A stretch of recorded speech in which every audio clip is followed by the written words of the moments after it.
Hello and welcome. This is a recording of a talk originally given at St Andrew's, Newcastle. It's about three English saints who, ironically, would not have called themselves English. So they're Augustine of Canterbury, who was a bishop and missionary, Bertha, who was a princess and later a queen, and her husband, the King Ethelbert. And they are seen together as the founders of the English Church. Not to be confused with the Church of England, which is a denomination. This is the English Church, the church historically of the English people in the country we call England. So where is England? We kind of have this sense that we know where England is, but in the time of these three saints, England was not really a concept that existed. There was the British Isles, and this is Great Britain you're seeing on the map here. Down in the bottom right, you'll see Kent and Canterbury. Kent is where most of our story is going to take place. At the start of our story, this is part of the Roman Empire, and it is one of the places that's earliest abandoned. In the 400s, it's abandoned by Roman soldiers and kind of left to fend for itself. They withdraw to the mainland. It was always kind of an outpost of Roman power. And they say, enough's enough, we're going to leave that to itself. We've got bigger problems to deal with on the mainland, which we will work our way back around to. They have issues with the Franks moving in on their territory and Goths and other people invading. So they don't want to deal with this island in the middle of the Atlantic. So into this situation come the Saxons. The Saxons are a naval power. They are moving in. The Anglo-Saxons, they're coming from modern-day Denmark, the Low Countries, but also from parts of Germany now. And they're boarding boats and they're sailing across to this island. So why would they want to come to this island that's been left by the Romans? Well, partly because it was a very good, England is a very strong agricultural place. There's lots of good farmland there. The Romans had worked really hard for the 400 years they'd been on the British Isles to make it a very successful agricultural place. There were gold mines in Wales, tin mines in Cornwall, a lot of good raw materials there. It's also an island, which makes it a very defensible place, but also somewhere that's very vulnerable if you're coming from the sea. So the Saxons arrived, and they were originally raiders. Here's some good Victorian-style artistic interpretation. You've got your brave Britons on the right in their sort of jazzed-up Roman armor, and on the left you have your invasion by the Saxons, who are wearing this kind of more Teutonic helmet with their smaller round shields. This is actually not too far off how they would have dressed. So what did they come? They came for money to begin with. They came as raiders. They came to seek the gold. They came to attack.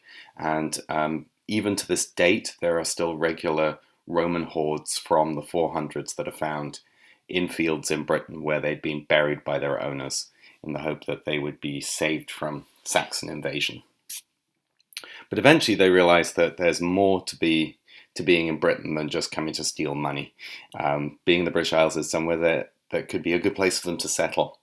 And through the 500s, many Saxons did settle and carved out kingdoms for themselves in the south and the east of the island. And eventually the map looked like this. You had Angles in the north, in Northumbria and Mercia, and East Anglia. You'll see there that there's a coastline that looks kind of different from the modern coastline of the UK, the modern coastline of England. It's mostly to do with draining swamps. If you see in the bottom there, there's the West Saxons, the East Saxons, Sussex, all these kind of names, the Middlesex, Essex, Sussex. These are names that come from Saxon. It's East Saxon, Middle Saxon, and South Saxon, and Wessex or West Saxon as well. But in the bottom right-hand corner there's Kent, which was founded largely by Jutes, people coming from Denmark. And this is the kingdom we're going to focus on. If you see on this map, the Kingdom of Kent is kind of the smallest of the Saxon kingdoms. It might be kind of an insignificant kingdom in terms of its military power and its ability to be able to be in charge of economical resources, but they really leverage their position to be the tail that wags the dog. They are a powerhouse that continues right the way through until the Viking invasions in the 700s. So for a good 300 odd years, Kent is a really powerful Saxon kingdom despite being geographically small. So we're going to look at Ethelbert. Ethelbert was born in 550.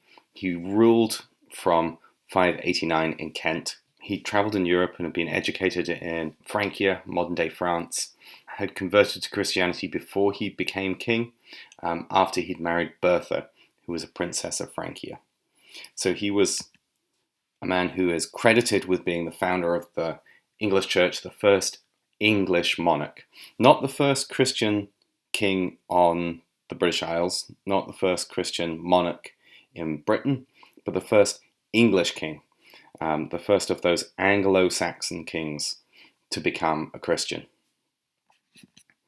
Here he is. He travelled to Europe when he was a young prince to do with dynastic debates and had wound up in Paris, the fort of the Frankish kingdom, and had wooed and married Princess Bertha of the Frankish line. If you look up Franks, you get this lovely image of a Playmobil Frankish soldier, and this kind of captures something of why the Franks were so significant. They were the premium military power of their day. It's not really what they look like. This is probably a better sense of what they look like.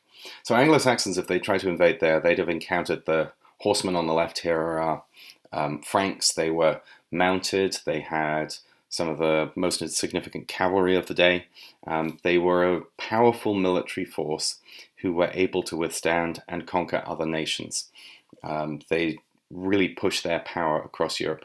And so for a prince from a small kingdom in the southeast corner of the British Isles, being able to marry a royal princess meant access to this kind of military power, meant access to this force behind. If you mess with him, you're messing with his father-in-law, the king of France. So this here shows the expansion of the Frankish kingdom.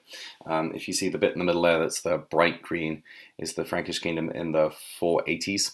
And then during the time when our King Ethelbert was a young man and travelling in Europe, the Franks were busy expanding their power across northern France and all the way down into Aquitaine. And eventually, before his death, they would end up controlling most of modern-day France and a good chunk of Germany as well. So they were really the premier power in Europe, one of the most powerful nations that late antiquity, early medieval period sees. He'd also have encountered more than just a powerful military nation. Bertha was not someone who came from a backwater. She was one of the top figures. This here is a map of Paris as it was at the time, with churches, monasteries, large stone buildings. The Merovingian dynasty of which she was a part was a really powerful dynastic force who actually claimed to be descendants of Jesus. So they really offered more than just faith. They offered a lot of culture, a lot of dynamism, a lot of new and innovative fashions, including things like new music, the rise of Gregorian chant at this time. They offered a new military capacity to be able to build these kind of big fortresses and be able to expand. So our ideas of them really kind of become this idea of the monarch, the ultimate king of the time. And they brought with them this fashion of how to be a king. They weren't just a warlord, they were, as a dynasty, they used pomp and circumstance, they used power and robes. They styled themselves as emperors. They eventually, Charlemagne, who becomes the Holy Roman Emperor in the 800s, is part of this line. So they also were able to encourage change. And they brought with them a new kind of strike force for this cultural change. They brought with them monks. Monks were something that Britain had seen before, but that was new to the Anglo-Saxons and was able to really bring with it some substantial change. This is one of the oldest churches in England. It dates back to the foundation of Ethelbert. It's from that period, from the 550s. So it was a major architectural change that they could bring in these new styles of buildings and these new types of churches that would give power and prestige to a dynasty. When Christianity was introduced, it introduced an iconography. You see a change in the way the coins of Kent look, and they start getting these crosses on them. And this is part of a shift of creating a cohesive sense of nation. Nation building is something that is new to the English. The Anglo-Saxons were tribal bands, and so creating a group that goes beyond just the tribe was something that Kent really kind of pushed and reaches its peak in the Anglo-Saxon world under the kings of Wessex, who intermarry with the kings of Kent later in the 700s. They also introduced new law codes, the capacity to write down and have laws. It's much, much easier to have a written law than to have a verbal law. This is something that allows for more fair and equitable justice. And laws can be a way that you can work power. If you have a written contract and your opponent in an argument cannot read, you've got all the power. You can say the contract says whatever you want. Who could read? The monks. And they build churches. This is the ruins of the Augustine Abbey and Canterbury. The abbeys that they build, the church buildings that they build at this period, are marvels for the people of the British Isles to come and see. They're really a draw. Pilgrimage to particular places, certainly towards the end of the Anglo-Saxon period, draws in money, it draws in attention, it makes for a powerful place. And as I said before, the monks are the shock troops that really make this happen. They're really powerful.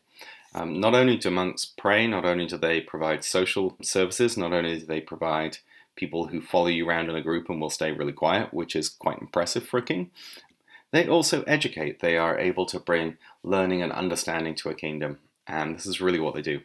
So let's take a look at those monks. The key monk is a guy called Saint Augustine. This isn't him, though. This is Pope Gregory the Great of Rome. Gregory the Great was one of the missionary bishops of the 500s. He's a really significant figure. He invents Gregorian chant. He creates the modern calendar. He rebuilds a number of churches in Rome. And for our story, one of the key things that happens is he goes to the slave market in Rome. When he's in the slave market in Rome, he sees a bunch of blonde children. And he asks the slave merchant, "Are these angels?" And the slave merchant says, "No, they are Angles. They are English." And he says, "Are they Christian?" And the kids don't know anything about Christianity. So the Pope is inspired and decides that he's going to send a missionary to these English who don't know anything about God but look like angels. And so he gets together a group of monks and puts a guy called Augustine in charge of them. Augustine is sent out with 12 missionaries, missionary bishop. He's ordained a bishop in Rome and sent to Canterbury to be the bishop for Kent. When he gets there, he discovers that although Ethelbert claims to be a Christian, he doesn't really know much about what it means to be a Christian ruler. And despite the good efforts of his wife, seen here in this lovely Victorian print in the middle, he doesn't really know what it means to be a Christian. So along comes Augustine, and he teaches him and teaches the nation what it means to be Christian and establishes good laws, is given job as being one of the law writers for the Kingdom of Kent. And so this idea that the church, through access to powerful people, is able to change things, is able to make a different world that is better for people and that better reflects the values that we have as Christians, is one that becomes key for the missionary movements of this period. You see it with the folks in England, you also see it with missionaries from Scotland who travel across the whole of Europe, and you see it beyond. One of the key things they do is they'll baptize a monarch, and then everyone else will follow along. Once the king or the most powerful person has decided to take on a particular fashion or a particular values, other people will follow.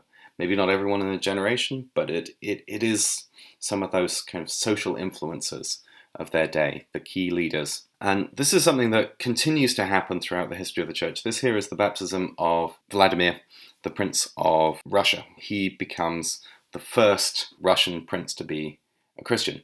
And this principle of going after the leaders, trying to convert leaders in order that others will follow, becomes a major missionary strategy of the church, and one that is continually followed by later denominations, including the Church of England. Now, you might think this sounds like something that's very antithetical to the democratic tendencies of the Episcopal Church in the United States, but actually we too have had a lot of concern and interest in our social influencing. If you take a look at some of our presidents, George Washington, our first president, was an Episcopalian. James Madison was an Episcopalian. James Monroe was an Episcopalian. William Harrison, John Taylor, Zachary Taylor, Franklin Pierce, Chester A. Arthur, Franklin Delano Roosevelt, Gerald Ford, and George Bush were all Episcopalians.